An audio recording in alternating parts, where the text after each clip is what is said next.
हिमालय की गोद में बसा एक छोटा सा गांव था, शांत, निर्मल और प्राकृतिक सौंदर्य से भरपूर। बर्फीली चोटियां, कल कल बहती नदियां और झरनों की मधुर ध्वनि मानो स्वयं सृष्टि ध्यान में लीन हो। उसी गांव के किनारे एक टूटी फूटी कुटिया में एक वृद्ध ब्राह्मण रहते थे। लोग उन्हें बस बाबा कहकर बुलाते थे।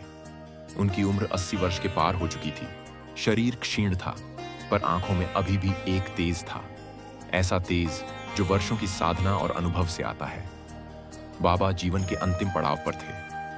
उन्होंने जीवन में बहुत कुछ देखा, सुना, सीखा, परंतु अब वे मौन हो गए थे। दिन रात वे गंगा के किनारे एक शिला पर बैठकर ध्यान करते और कुछ नहीं कहते। जब गांव के लोग उनके पास आते तो वे केवल एक ही बात कहते, अब बस शिव से मिलना है। एक दिन सूर्य अस्त हो चुका था। चारों ओर हल्का अंधकार फैल गया था। बाबा अपनी शिला पर ध्यानस्थ थे। तभी उन्होंने एक कोमल पदचाप सुनी। पहले तो उन्होंने ध्यान नहीं दिया, पर जैसे जैसे वह पदचाप पास आती गई, कोई ऊर्जा उनके चारों ओर मंडराने लगी। आंखें खोलते ही उन्होंने एक बालक को अपने सामने खड़ा पाया। वह लगभग 8-10 वर्ष का था। नीले रंग की कांति से युक्त, केश जटाजूट में बंधे, मस्तक पर त्रिपुंड, गले में रुद्राक्ष और सांपों से बना कंधे का अलंकार। उसकी आंखें गहरी थीं, जैसे कोई अनंत ब्रह्मांड उनमें समाया हो। बाबा ने धीरे से पूछा, कौन हो तुम पुत्र? बालक मुस्कुराया, वही जिसे तुम वर्षों से बुला रहे हो, वही जिसकी प्रतीक्षा में तुम्हारे अश्रु गंगा से मिलते रहे। बाबा कांप उठे। उनकी आंखों से आंसू बह निकले। बालक ने कहा, आज मैं तुम्हें एक कथा सुनाने आया हूं। कथा नहीं, एक यात्रा। वह यात्रा जो आत्मा को देह से मुक्त करती है और शिव तक पहुंचाती है। बाबा ने मौन सहमति दी। बालक पास आकर उनके समीप बैठ गया और उसने कहना शुरू किया। बहुत समय पहले की बात है। एक युवक था, नाम था वीरेश्वर। वह एक राजा का पुत्र था, पर बचपन से ही वैराग्य उसमें बस चुका था। उसे न धन की चाह थी, न यश की, न भोग की। उसे बस जानना था कि मैं कौन हूं। राजा परेशान रहते, क्योंकि उनका उत्तराधिकारी सिंहासन से विमुख था। पर वीरेश्वर की जिज्ञासा बढ़ती जा रही थी। वह प्रहरों तक ध्यान करता, ग्रंथ पढ़ता, पर उसे उत्तर नहीं मिल रहा था। एक दिन उसने अपने पिता से आज्ञा ली और वन को प्रस्थान किया। उसने कहा, जब तक मैं अपने प्रश्न का उत्तर नहीं जान लूंगा, लौटूंगा नहीं। वन में जाकर वह विभिन्न आश्रमों में गया। ऋषियों से मिला, मुनियों से शास्त्रार्थ किया, यज्ञ किए, तप किया, उपवास किए, परंतु उत्तर अब भी कोसों दूर था। एक दिन वह गहरी तपस्या में लीन था। भूखा, प्यासा, थका हुआ, उसकी चेतना क्षीण हो चली थी। तभी एक बालक वहां प्रकट हुआ, वही बालक जो आज बाबा के सामने बैठा है। बालक ने पूछा, क्या खोज रहे हो? वीरेश्वर ने थके स्वर में कहा, मैं स्वयं को जानना चाहता हूं। आत्मा क्या है? मैं कौन हूं? क्या मृत्यु के बाद भी मैं रहता हूं? बालक मुस्कुराया और बोला, क्या तुम मुझे पहचानते हो? वीरेश्वर ने आंखें खोली और उसकी आंखों में वही शांत ब्रह्मांड दिखाई दिया जो भीतर है, बाहर है और सब जगह है। बालक ने कहा, तू जो खोज रहा है वह तू स्वयं है। आत्मा कोई वस्तु नहीं जिसे तू पा सके। आत्मा वह चेतना है जो खोज रही है। जैसे अग्नि में ऊष्मा है, वैसे ही आत्मा में शिव है। वीरेश्वर की चेतना खुल गई। वह वहीं समाधि में चला गया और वर्षों तक एक ही स्थान पर बैठा रहा। अंततः शरीर त्याग दिया। 3 बालक चुप हो गया। बाबा की आंखें भीग चुकी थीं। उन्होंने धीरे से पूछा, क्या वह वीरेश्वर में था? बालक ने सिर हिलाया। हर आत्मा अपनी कथा खोज रही है। सबके भीतर वही प्रश्न है, मैं कौन हूं? और जब उत्तर मिलता है तो देह रह ही नहीं जाती। फिर बालक ने एक और कथा शुरू की। एक नगर था। वहां एक मूर्ख राजा राज करता था। वह मानता था कि शरीर ही सब कुछ है। उसने संतों पर प्रतिबंध लगा दिया, ग्रंथ जलवा दिए और आत्मा की बात करने वालों को बंदी बना लिया। वह कहता, मृत्यु ही अंत है, इसलिए जितना भोग सके भोग लो। नगर में भय था, पर एक स्त्री थी, नाम था मालिनी। वह एक गुप्त स्थान पर बच्चों को आत्मा की शिक्षा देती। वह कहती, यह देह मिट जाएगी, पर आत्मा नहीं। आत्मा न स्त्री है, न पुरुष, न यह जाती है, न आती है, बस है, वही शिव है। राजा को मालिनी के बारे में पता चला। उसने उसे बंदी बना लिया, पर मालिनी मुस्कुराई।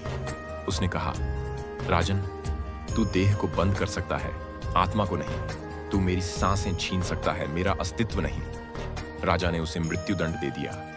परंतु जिस दिन मालिनी को मृत्यु दी गई, आकाश में गर्जना हुई, बादल फटे और एक दिव्य प्रकाश नगर में उतरा। राजा की मृत्यु उसी रात हो गई और नगर का अंधकार मिट गया। वह दिव्य प्रकाश क्या था? बाबा ने पूछा। बालक बोला, मालिनी की आत्मा, जो शिव से एक हो गई थी। 4 कथा चलती रही। बाबा हर क्षण में डूबते चले गए। बालक की हर बात मानो उनके हृदय की गांठ खोल रही थी। फिर बालक ने कहा, बाबा, अब मैं तुम्हें एक ऐसी कथा सुनाता हूं जो तुम्हारे लिए ही है। बाबा ने चौंक कर देखा। बालक बोला, तुम्हारे पिछले जन्म की। तुम एक तापसी थे, हिमालय की ऊंचाइयों पर ध्यान में ली। वहां तुमने मुझे पुकारा था, हे महादेव, यदि मेरी साधना सच्ची है तो मुझे अंतिम जन्म में तू बाल रूप में दर्शन देना। मैंने वह वचन दिया था और आज वह दिन है। बाबा की आंखों से आंसू बह चले। उन्होंने बालक के चरण छुए। बालक बोला, अब तुम्हारा चित्त निर्मल है, ध्यान शुद्ध है, आत्मा मुक्त है। अब तुम केवल शांति में रहो। बाबा ने आंखें मूंद लीं।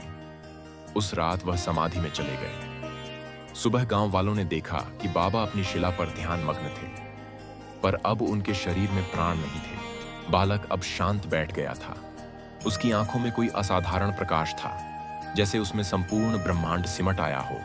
दयाराम भी उसकी उपस्थिति में कुछ भूल चुका था, भूख, शरीर, शोक और अपना नाम तक। बालक ने आंखें खोलीं और बोला, अब समय आ गया है कि तुझे ध्यान की 7 अवस्थाओं के दर्शन कराए जाए। ये अवस्थाएं ही आत्मा को शिव के निकट ले जाती हैं। यह मार्ग कठिन है, परंतु तेरे जैसे साधकों के लिए यह संभव है। दयाराम ने सिर झुकाया। दयाराम को लगा जैसे उसका शरीर हल्का हो रहा है। बालक ने उसे कहा, अपनी आंखें बंद कर और अपने कानों से संसार की आवाजें निकाल दे।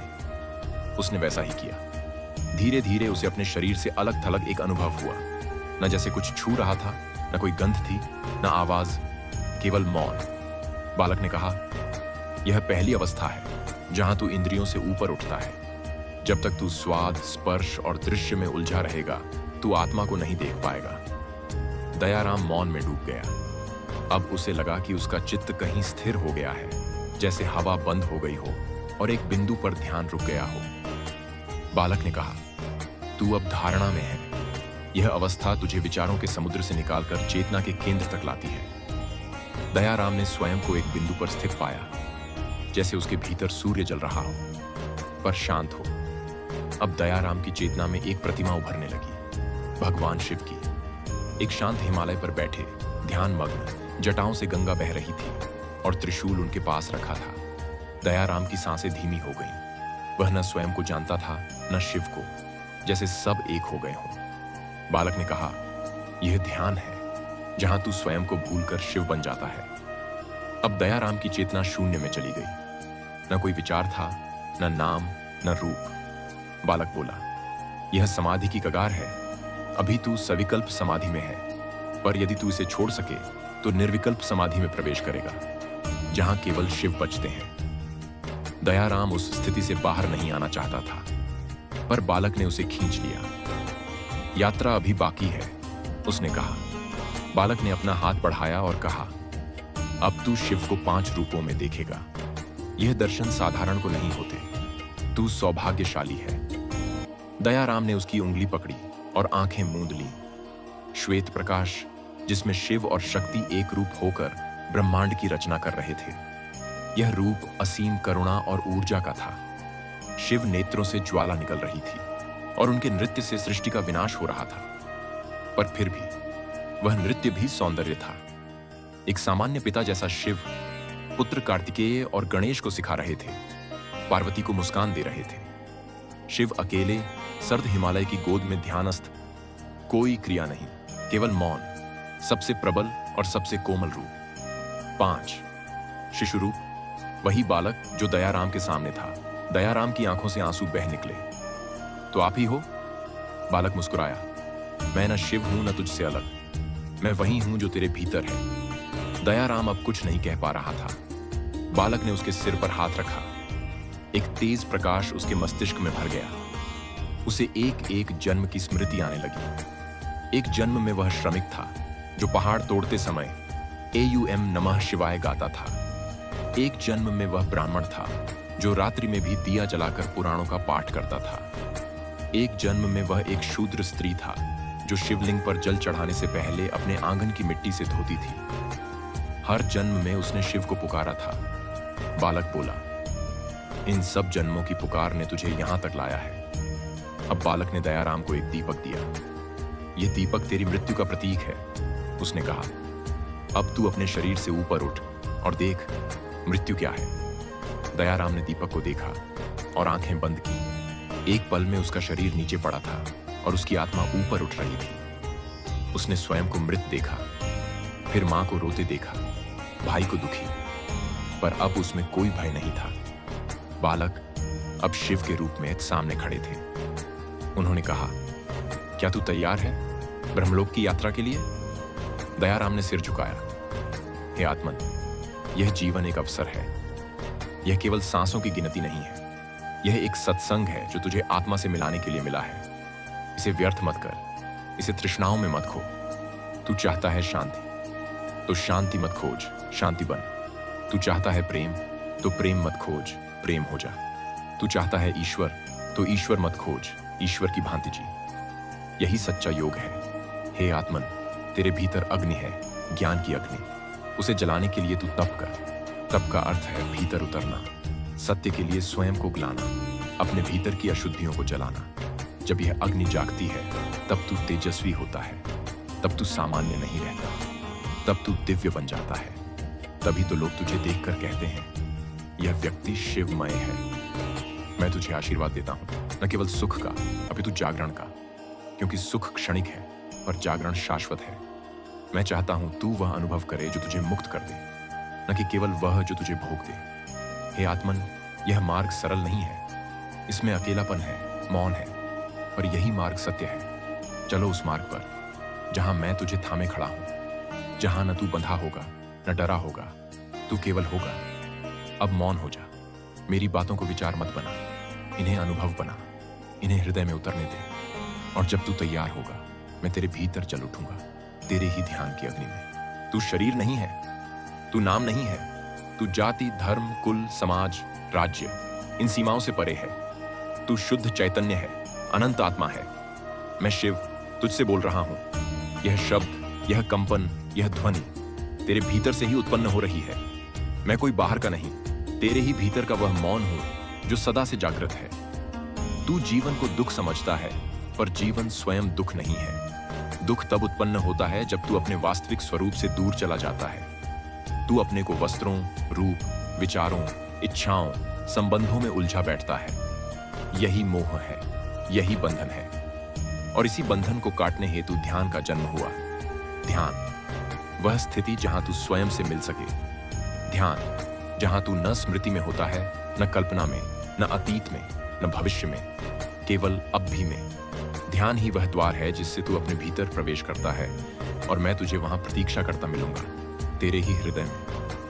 हे आत्मन, तू बार बार जन्म लेता है, शरीर आता है, चला जाता है, पर आत्मा, वह तो अमर है। वह न जल से भीगती है, न अग्नि से जलती है, न तलवारें उसे काट सकती हैं, न वायु उसे उड़ा सकती है।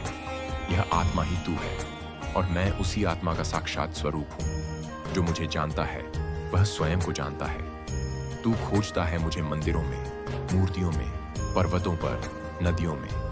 मैं वहां हूं भी, पर सबसे पहले अपने हृदय में देख, मैं वहीं बैठा हूं। जब तू मौन होता है, जब तू शांत होता है, जब तू इच्छाओं के कोलाहल से मुक्त होता है, तब तू मुझे देख सकता है, अनुभव कर सकता है, मेरा साक्षात्कार कर सकता है।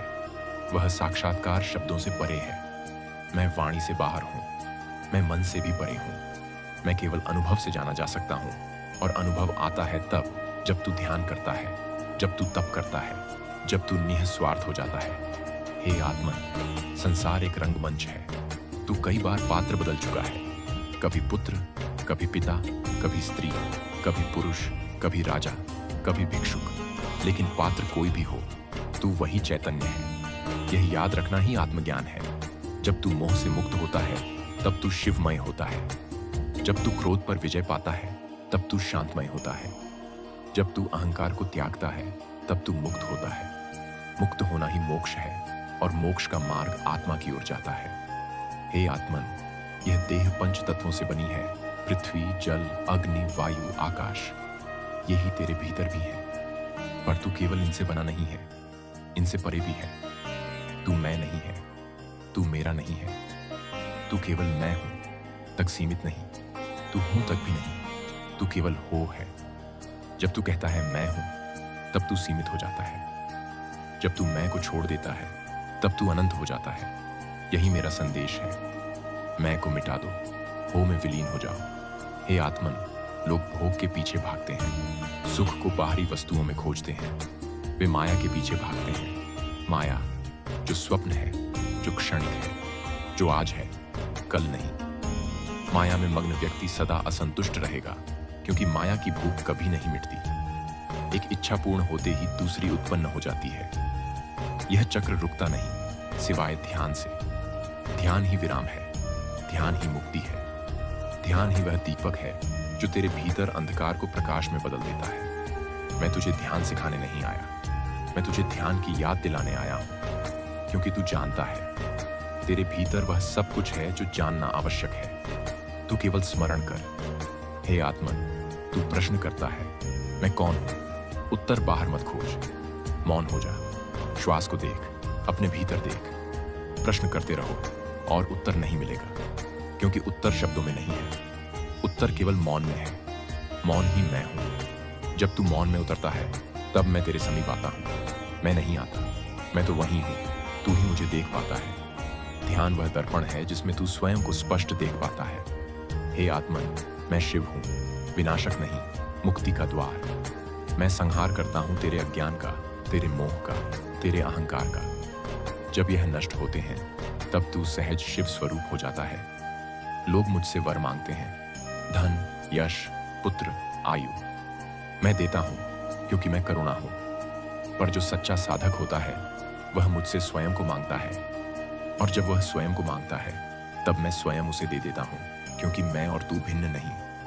मैं केवल हिमालय में नहीं हूं, मैं केवल कैलाश में नहीं हूं। मैं वहां भी हूं जहां तू मुझे अपने मन से, अपने प्रेम से, अपने ध्यान से बुलाता है। मैं हर जीव में हूं, हर पत्थर में, हर वृक्ष में, हर जलधारा में, क्योंकि मैं ही प्रकृति हूं और मैं ही परब्रह्म हूं। हे आत्मन, तू मृत्यु से डरता है। मृत्यु कोई अंत नहीं है, मृत्यु एक परिवर्तन है। जैसे दिन के बाद रात, रात के बाद दिन आता है, वैसे ही जन्म के बाद मृत्यु, मृत्यु के बाद पुनर्जन्म आता है। पर जो मुझे जान लेता है वह इस चक्र से मुक्त हो जाता है।